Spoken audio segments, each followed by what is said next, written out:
The sound of my brother's loud laugh filled our parents' living room. It echoed off the walls as my business cards flew across the wooden floor. "Seriously, Barbara," he said, laughing. "Strategic innovation consultant? Stop pretending to be something you're not." I watched as Ryan, my older brother by 3 years, stepped on one of my cards with his shiny leather shoe. He twisted his foot, smearing the letters that I had paid extra money to have printed in a special style. At 34, Ryan was what our family called a success. He had just gotten a big job as an executive at Meridian Technologies, a fast-growing tech company in San Francisco. Everyone in the family was proud of him. "Those cards weren't cheap, Ryan," I said softly while I bent down to pick them up. "They meant something to me. They were a piece of the business I had built." He just smirked and looked at his Rolex watch, the one our parents gave him as a gift to celebrate his new job. "Money you can't afford to waste," he said. "Face it, little sister. Consulting is just a nice way of saying you don't have a real job." Our mother walked in with a tray of snacks for Ryan's celebration dinner. "Barbara, dear," she said, "are you still doing that freelance thing? You know your father could make a call. He could help you find something more stable." I stood up and quietly put the cards into the inside pocket of my jacket. It was an Armani jacket, though they'd never guess I bought it on clearance last season. To them, I was still the one who didn't follow the family plan, the daughter who left a good, safe job to try and start her own company. In their eyes, I was the disappointment. "I'm doing fine, Mom," I said. I was thinking about the important meeting I had just come from. That meeting where I signed the final papers to buy Meridian Technologies, the same company my brother just joined, through my investment company, Aurora Ventures. Ryan sat down in Dad's big leather chair and said, "Fine isn't the same as successful." He grinned. "While you're out consulting, I'll be changing everything at Meridian. They're lucky to have me." The CEO pretty much begged me to join. I smiled a little, but I didn't say anything. What Ryan didn't know was that the CEO already knew he wouldn't be in charge much longer. Management changes were coming soon, big ones. Ryan had no idea that the company he was so proud to work for had just been bought. And I was the one who bought it. "When does your new job start?" I asked, even though I already knew the answer. "Monday," Ryan said with a proud smile. He pulled out a stack of business cards. They were thick and shiny, with Executive Vice President written in gold letters. "Unlike some people," he added, "I have a real title at a real company." Just then, our father walked into the room, smiling from ear to ear. "Son, I just got off the phone with Nicholas from the country club," he said proudly. "Everyone's talking about your new role. Finally, a Harrison making a name in the business world." I stayed quiet, thinking about the news that would be released next week. It would surprise all of them.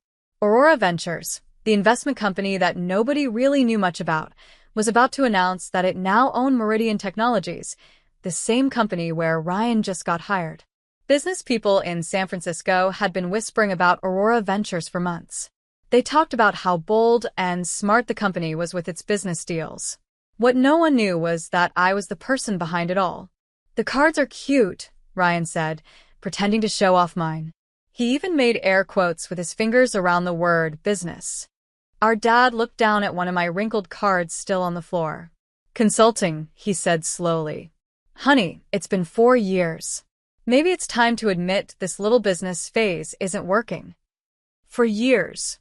For 4 years, they thought I was just doing random freelance work and barely getting by.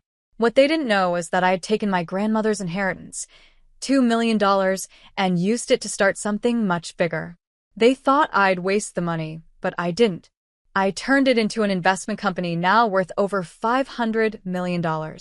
Aurora Ventures owned parts of several tech companies, and each deal had been made quietly, without my name ever being connected to it. I picked up my bag. "I've got some meetings tomorrow," I said. "Big changes are coming." My mom looked hopeful. "Oh, are you finally thinking about getting a real job?" "Something like that," I said with a small smile. I was thinking about the email I had just read during dinner. It confirmed that Aurora Ventures now owned 72% of Meridian Technologies. That meant I was the majority owner. As I headed for the door, Ryan called out, "Well, don't expect me to help you get a job at Meridian. We have high standards." I stopped and turned around. Don't worry, Ryan, I said calmly. I won't need your help. Then I walked out, smiling to myself. I have a feeling we'll be seeing a lot of each other very soon, I said with a quiet smile as I walked out the door. Once I was inside my car, a simple Audi that didn't look too expensive, I checked my phone. I liked driving a car that didn't draw too much attention, even though I could afford something much fancier. My assistant had sent me a message confirming that everything was ready for Monday's big announcement. The board of directors would meet at 8 a.m. to officially approve the deal. After that, there would be a meeting for the whole company, where everyone at Meridian Technologies would find out that their company had a new owner, me. That same meeting was when Ryan would learn that his little sister wasn't just doing fine. She was his boss now. Just then, my phone buzzed with a text from Mom. Honey, Ryan left a few of his business contact cards here. Should I save them for you? Might be helpful. I smiled and thought about the pile of legal papers sitting on my desk back at the office. They were all NDAs, non-disclosure agreements.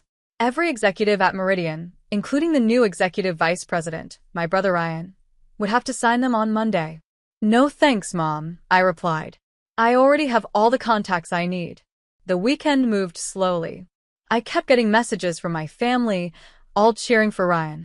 My mom sent updates almost every hour, photos of the new furniture being delivered to his fancy office. My dad forwarded articles talking about how bright the future was for Meridian Technologies. Even our cousins texted me to say how proud they were to finally have someone important in the family. I read all of their messages from my penthouse office high above San Francisco. It was quiet up there, and I could see the Saturday morning fog drifting between the tall buildings. Behind my desk, the logo of Aurora Ventures glowed softly on the wall, a golden sun rising through clouds. It was the perfect symbol for what was about to happen. Just then, Mary, my assistant, spoke through the intercom. Miss Harrison, all 20 board members have signed the confidentiality forms. Everything is ready for tomorrow's announcement. Only the CEO knows your identity. I nodded, smiling as I thought back to my meeting last week with Jacob Duffy, the CEO of Meridian. His shocked face when he found out that the mysterious head of Aurora Ventures was Ryan's little sister was something I'd never forget. Mary continued, Ryan's orientation starts at 9 a.m. with some paperwork in HR. The big company meeting is set for 11 a.m. in the main auditorium. Perfect, I said, already looking forward to it. Tomorrow, everything would change. We've arranged for him to sit in the front row, Mary said. Perfect, I replied. Let him enjoy his moment of glory before everything changes. Just then, my phone buzzed again. It was another message in the family group chat. This time, it was from Ryan. Last chance for career advice, sis. My business cards may be pricey, but at least they're not ending up in the trash. He added a laughing emoji. I started typing a reply, but before I could finish, Mary rushed into my office holding her tablet. Your brother just posted on LinkedIn, she said, her voice urgent. It's about how he's going to transform Meridian's future. The comments, well, you should see for yourself. I took the tablet and looked at the post. It was exactly what I expected. There was Ryan, dressed in his sharpest suit, standing proudly in front of the Meridian Technologies logo. The caption was full of bold promises about revolutionary leadership and big changes ahead. Our dad had already commented on the post. That's my boy. Show them how a Harrison does business. If only they knew. Mary, I said, handing the tablet back, make sure the photographer is ready tomorrow. I want a photo of the exact moment Ryan realizes who owns Meridian. Already taken care of, she said. Then she paused. Your parents might be there too. Ryan mentioned they want to see his new office. Even better, I said with a grin. Let them all be there to witness the truth. Let them see their idea of success fall apart. I spent the rest of Saturday reviewing the changes I planned to make at Meridian. The company wasn't bad. It had potential, but it was stuck in the past. That's why I chose it. Under Aurora Ventures, we would modernize their systems, improve how things worked, and get rid of the old-fashioned culture that had slowed the company down for years. While I worked, my phone kept buzzing. Mom, Ryan's office has a great view of the Space Needle. When will you get an office like that? Dad, Ryan is already meeting with important clients. That's what real business looks like. Ryan, should I save you a janitor's closet at Meridian? Might be perfect for a consultant winking face. I didn't reply. I didn't even open the messages. I stayed focused on what really mattered, tomorrow's presentation. It would be the moment I shared my plan for Meridian's future. And it would also be the moment Ryan found out something shocking. There would be no spot for him at the top. Just before midnight, I got one last message, this time from Grandma, the only family member who knew the truth. Give them hell tomorrow, sweetheart. Success is the best revenge. But watching them realize it, that's even better. I smiled. She was right. I slept peacefully that night. My dreams were filled with images of business meetings, boardrooms, and even broken coffee mugs. I guess part of me was looking forward to what Monday would bring. When morning came, the sky was clear and the sun was shining. I took my time getting dressed. I wore a custom-made suit that cost more than what Ryan probably earned in a month. It was the same suit I had worn the day I signed the papers to buy Meridian Technologies. This time, though, I added my grandmother's diamond necklace. It reminded me of where all of this started, the small inheritance she left me and the belief she had in me when no one else did. Mary's voice came through the intercom from the elevator. "Miss Harrison," she said, "your brother just arrived at Meridian. He's already making changes." I raised my eyebrows. What kind of changes? He fired 3 senior managers and told the staff to repaint his office. He says the color doesn't match his vision. I looked at my watch. 9:25 a.m. How long until he finishes the HR paperwork? Probably about an hour, Mary said, but he's pushing them to hurry so he can start making big changes right away. Good, I said. Let him keep going. He's digging his own hole. At exactly 9:45 a.m., I stepped into my real company car, not the modest Audi I drove to family dinners, but the Bentley I used for important business events. As we pulled up to Meridian's tall glass building, I saw my parents walking through the front doors, dressed as if they were attending a royal ceremony. They looked proud, excited to see their son in action.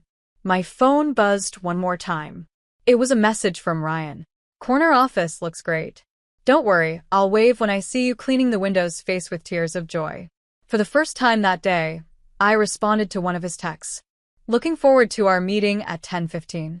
Don't be late." He replied right away. "Sorry, sis, executive meetings only. Maybe next time." I stepped out of the Bentley and straightened my jacket. As soon as the building security guards saw me, they stood up straighter. They had been told exactly who I was, the real owner of the company. Inside, the receptionist smiled nervously and stood as I entered. "Welcome, Miss Harrison. The board is ready whenever you are." It was time. At exactly 10:30 a.m., I stood behind the curtain in Meridian's large auditorium. I could hear the sound of over 700 employees talking and laughing as they waited for the company's new leadership to be introduced. They had no idea who they were about to meet. And neither did Ryan.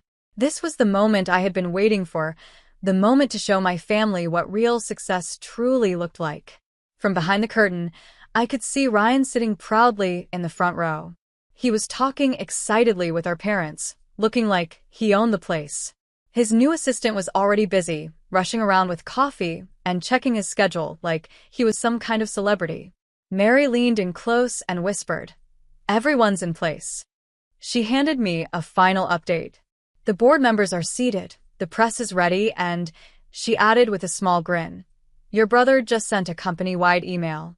He's talking about leading the company into a new era." I glanced down at my phone and saw the email. "As your new executive vice president, I promise to revolutionize Meridian Technologies. Change starts today." He had no idea how right he was. Just then, Jacob Duffy, the CEO of Meridian, walked over to me. He looked worried. "Miss Harrison," he said quietly, "your brother has already asked for more managers to resign. He's also threatening to change entire departments." I gave him a calm smile. "Don't worry, Jacob. The changes are coming, just not the way Ryan expects." At exactly 10:15 a.m., Jacob stepped onto the stage. The room fell completely silent. Ryan leaned over to our parents and whispered loudly, "Watch this. Duffy's probably going to announce my first big project." Jacob began speaking. "Good morning, Meridian Technologies. As many of you know, there have been major changes in our company recently. Today, I am honored to introduce someone very important. This person will guide us into a new future. Please welcome the owner of Aurora Ventures and our new majority shareholder." I watched Ryan lean forward in his seat, probably expecting to see some wealthy older man walk on stage. Instead, Jacob finished. "Please welcome our new owner and CEO, Barbara Harrison." The room went completely still. You could have heard a pin drop. I stepped onto the stage, and in the front row, Ryan's coffee mug slipped from his hand and shattered on the floor. Our mom gasped, her hand flying to her mouth. Our dad's face turned from bright red to pale white in seconds. "Thank you, Jacob," I said as I walked to the podium. For those who don't know me, I'm the founder and CEO of Aurora Ventures. As of last week, my company owns 72% of Meridian Technologies. The crowd started whispering. I saw dozens of phones come out as people began filming. This moment would be talked about for years. I looked straight at the audience, then back at my brother. He looked frozen, like he couldn't believe what he was seeing. "Some of you may have received an email this morning," I said, "talking about big changes and strong leadership." Well, those changes are coming, just not the way some people expected. And with that, the real meeting began. I kept talking, enjoying the way Ryan slowly sank lower into his seat. "This transformation begins now," I said, "though maybe not in the way some of you expected." I clicked to the first slide of my presentation. On the screen appeared a list of tech companies successfully owned and run by Aurora Ventures. Under our leadership, I continued, Meridian will upgrade its systems, grow its reach in the market, and most importantly, I paused and looked directly at Ryan, who was still staring at me in shock. "We will remove old ways of managing that care more about job titles than actual skill." Suddenly, our father stood up. His voice was shaking. "Now see here. Security," I said calmly, turning slightly. "Please escort anyone who isn't a Meridian employee out of the auditorium. We're discussing private company matters." Security guards walked toward the front row.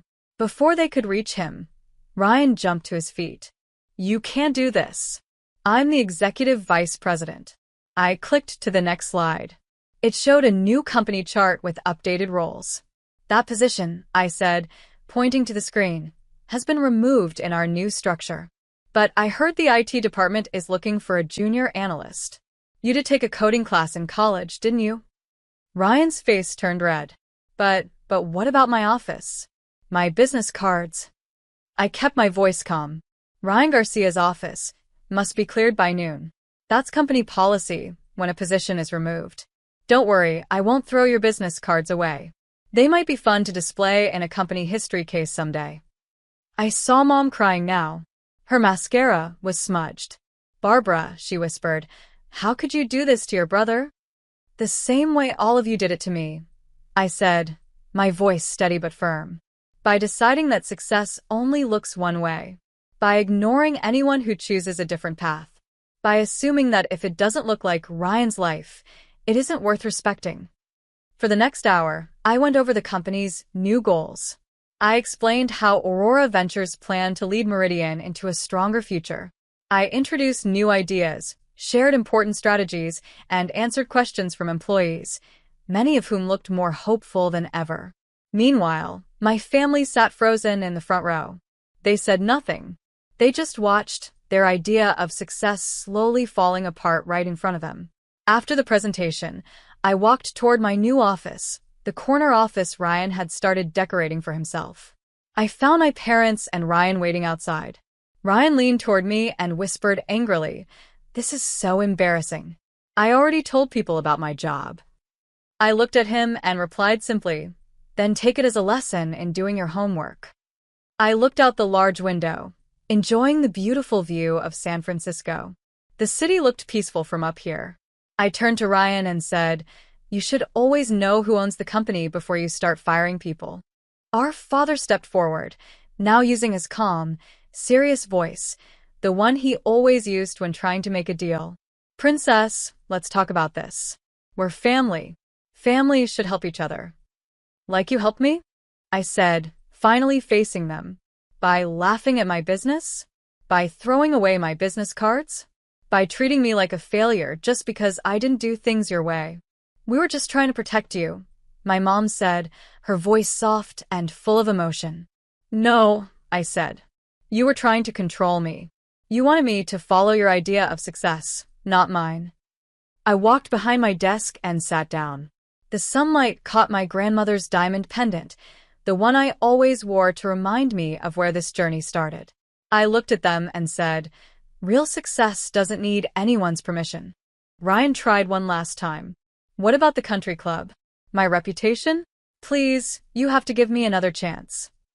"Actually," I said, opening my laptop, "I don't." I pulled out one of my business cards from Aurora Ventures and slid it across the desk toward him.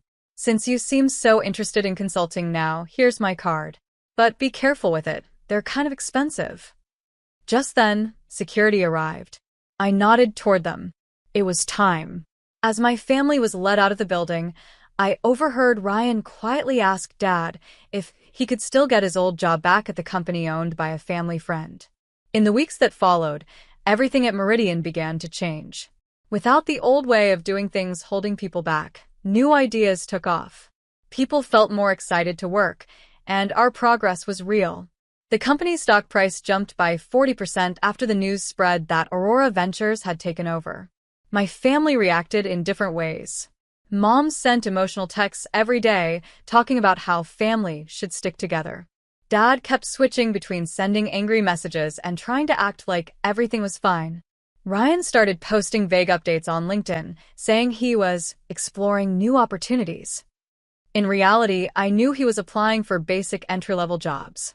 About a month after I took over, I got a letter inviting me to speak at my old business school's graduation. The topic was redefining success. I said yes right away. I even planned to bring my old crumpled business cards as a prop, a reminder of how far I'd come. The morning of my speech, one last message came in from Grandma. "I saw Meridian stock price. Well done, sweetheart. The best revenge isn't just proving them wrong, it's proving yourself right in a way they can't ignore." I smiled, looking out over the city, from the office Ryan once thought was his. I sat at my desk and thought about what success really means. It's funny how people define it in so many different ways. For some, success is a fancy title printed in gold on a business card. For others, it's a big office with a view or getting praised at family dinners. But for me, success came quietly. It wasn't loud or flashy. It came from hard work, patience, and believing in myself even when no one else did. I remembered the day Ryan threw away my business cards like they meant nothing. At the time, it hurt. But now, those same cards represented something much bigger. The company I built, the people I now led, and the decisions I made every day as CEO. Ryan had always believed that having a title made him powerful. He thought being called executive vice president gave him control. But real power doesn't come from a title on paper. Real power is when you own the company, when you make the big decisions, when people look to you for direction. And I had earned that power, step by step, without anyone handing it to me. On my desk, beside stacks of reports, future plans, and documents about my latest business acquisitions, sat one special thing, a small photo in a simple frame. It was a picture of my grandmother and me, taken on the day she gave me the money that started everything. We were both smiling, like we knew something no one else did. And we did. The secret wasn't just about money. It wasn't even about starting a business. It was about something deeper, something my grandmother understood before anyone else did. The secret was about believing in a dream when others couldn't see it, about keeping quiet while working hard behind the scenes, about patience, vision, and quietly building something strong. It was also about the joy that comes when the people who doubted you finally realize how wrong they were. Looking at that photo, I felt a deep sense of peace. Not anger, not pride, just quiet satisfaction. My journey hadn't been easy. There were doubts, failures, and many lonely days. but I had stayed true to myself. And now, I was here, leading a major company, creating real change, and proving that success doesn't always look the way others expect. Some people think success is something you show off. I think it's something you build slowly, brick by brick, while others aren't paying attention. Then one day, when everything is ready, you step into the spotlight, not to brag, but simply to say, I made it. And that's exactly what I had done.